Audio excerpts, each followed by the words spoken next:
What if the greatest warrior the world had ever seen hid a secret that could shatter empires? In the heart of Eldoria, where stone castles loomed over sprawling fields and the clash of steel echoed through the ages, the grand tournament of the Five Kingdoms was no ordinary contest. It was a spectacle of valor, a crucible where legends were forged, and this year, it promised to be unlike any other. The air buzzed with whispers of a new contender, a knight clad in unmarked silver armor, known only as the Silent Blade. No one knew their origins, their allegiance, or their purpose. Yet, with every match, they carved a path through seasoned champions, leaving crowds breathless and nobles uneasy. Who was this enigma, and what drove them to risk everything in the arena? The tournament grounds drummed with life. Banners of crimson, azure, and gold fluttered above the stands, where lords and ladies wagered fortunes on their chosen knights. The common folk, packed shoulder to shoulder, roared with every clash of swords. The Silent Blades stood apart, their armor polished to a mirror's sheen, reflecting the flickering torchlight. They spoke to no one, acknowledged no cheers, and moved with a precision that bordered on unearthly. Their opponents, veterans of countless battles, fell one by one, not to brute force but to a dance of steel so fluid it seemed choreographed. The crowd's awe grew tinged with fear. Was this knight human, or something more? Among the spectators was Alara, a young scribe barely 16, her ink-stained fingers clutching a worn journal. She wasn't there for glory or gold but for stories. Her father, a bard who'd wandered the Five Kingdoms, had taught her that true tales were worth more than crowns. Alara had watched every match, sketching the Silent Blades' movements, noting their silence, their refusal to revel in victory. "There's a weight to them," she wrote, "like they carry a storm inside." She didn't know why, but she felt drawn to this knight, as if their story was hers to tell. As the tournament progressed, the Silent Blades' victories mounted. Sir Gavric, the Iron Bear of the North, fell in a single, breathtaking parry. Lady Seraphine, whose lance had never missed, was unhorsed in a joust that left the crowd silent. Whispers turned to rumors. The Silent Blade was a disgraced noble, a mercenary, or even a ghost summoned by old magic. King Alaric, presiding over the tournament, grew restless. His advisors urged him to unmask this upstart, but tradition forbade it. Knights fought with helmets on until the final ceremony. Still, Alaric's eyes never left the Silent Blade, his crown feeling heavier with each of their triumphs. Halfway through the tournament, an unexpected figure emerged from the shadows of the competitors' tents. Sir Roland, a grizzled knight long thought dead, appeared with a limp and a crooked smile. Once a hero of Eldoria, he'd vanished after a scandal involving a stolen relic. Now, he claimed to know the Silent Blade's secret. "I trained that one," he muttered to anyone who'd listen, his voice thick with ale and regret.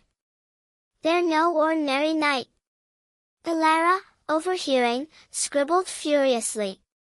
Roland's return was a twist no one saw coming, and his words sent ripples through the crowd.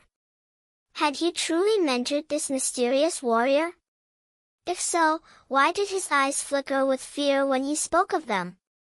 The final day arrived, and the arena was a cauldron of tension. The Silent Blade faced Lord Darius, the reigning champion, a mountain of a man whose warhammer had crushed countless foes. The crowd held its breath as the two circled, steel glinting under a crimson sunset. Darius charged, his hammer swinging like a pendulum of doom, but the Silent Blade moved like water, dodging, weaving, and striking with surgical precision. In a moment that seemed to stretch forever, they disarmed Darius, their sword at his throat. The champion yielded, and the crowd erupted, torn between awe and disbelief. The silent blade had done the impossible, they had won. King Alaric rose, his voice cutting through the cheers. "Remove your helmet, silent blade. Let the 5 kingdoms see their champion." The crowd fell silent, anticipation crackling like a storm about to break. Alara clutched her journal, her heart pounding. This was the moment she'd been waiting for, the moment the world would know. The silent blade hesitated, their gauntlet hand lingering at their helm. Then, slowly, they lifted it. Gasps rippled through the arena. Beneath the helmet was no grizzled warrior, no scarred mercenary, but a young woman with fierce green eyes and a cascade of dark hair. Her face was streaked with sweat, her expression defiant yet weary. The crowd's shock gave way to murmurs, then shouts. A woman? In the grand tournament? Impossible. Yet there she stood, unyielding, her sword still in hand.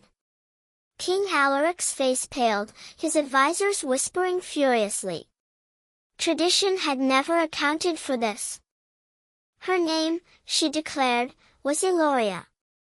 No noble, no knight by birth, but a blacksmith's daughter from a forgotten village. She'd trained in secret, forging her own armor, driven by a vow to honor her brother, who died in a tournament he was never meant to fight. He believed in a world where skill, not status, defined a warrior, she said, her voice steady but laced with pain. I fought to prove him right. The crowd was silent now, her words sinking in. Ilara's pen flew across the page, tears blurring her vision. This was the story her father had dreamed of, a tale of courage that defied the world's rules. But the twist wasn't over. Sir Roland stepped forward, his limp more pronounced, his eyes wet with something deeper than regret. She's my daughter, he said, his voice breaking. The arena froze. Roland, the disgraced knight, had trained Eloria in secret, teaching her every move, knowing she'd face a world that would never accept her. He'd vanished not from shame but to protect her, to give her a chance to become what he could not. The crowd's murmurs turned to awe. Elara, trembling, wrote, "The silent blade was never alone. Her strength was born of love, not vengeance." King Alaric faced a choice. Tradition demanded a male champion, yet Eloria had bested the greatest knights in the land. The crowd began to chant her name, first softly, then like a tidal wave. Elara joined them, her voice lost in the roar. Alaric raised a hand, silencing the arena. "The 5 kingdoms honor strength," he said finally. "Eloria, you are our champion." The cheers shook the earth, and for the first time, Eloria smelled a small, fierce thing that lit up the dusk. As the tournament ended, Elara approached Eloria, her journal clutched to her chest. "Your story," she said, voice trembling, "it will live forever." Eloria looked at her, then at the crowd, their faces no longer filled with shock but with hope. "Then tell it true," she said. "Tell them a blacksmith's daughter changed the world." In the days that followed, Eldoria buzzed with Eloria's name. Bards sang of the silent blade, and young girls in forgotten villages began to dream of swords. Elara's journal became a book, then a legend, carried across the 5 kingdoms. The tournament had been more than a contest, it was a spark that lit a fire. Eloria's victory challenged not just tradition but the very idea of who could be a hero. And somewhere, in the quiet of a village forge, a brother's spirit smiled, knowing his sister had kept her promise. The world would never be the same. Eloria had entered the tournament as a shadow and left as a beacon. Her helmet, once a mask, was now a symbol not of secrecy, but of a truth too bright to hide. And as Alara wrote the final words of her tale, she knew this was only the beginning. For when the helmet came off, it wasn't just Eloria who was revealed, it was the courage in every heart that dared to defy the odds.